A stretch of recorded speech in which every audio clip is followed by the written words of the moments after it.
Aku punya sabun Dobby dah habis. Ni ada lagi sikit. Kau percaya tak?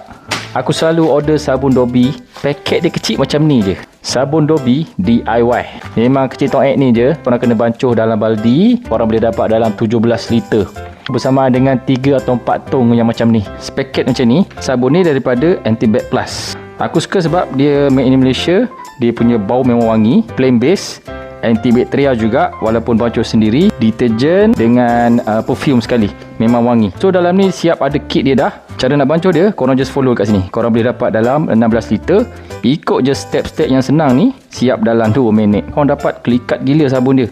Kau nampak? Ini contoh sabun yang dah aku bancuh lah. Bancuhan nanti aku akan buat next video. Sebab yang ni balance sikit lagi. Habis yang ni aku akan buat memang pekat gila guys. And bau dia memang wangi. Kalau korang nak betul-betul wangi, kau ambil colour pink macam ni. Bau lembut, bau floral. Warna biru tu dia bau macam kedai-kedai Dobby macam tu. Sabun Dobby DIY daripada Antibac Plus ni memang jimat gila. Janji.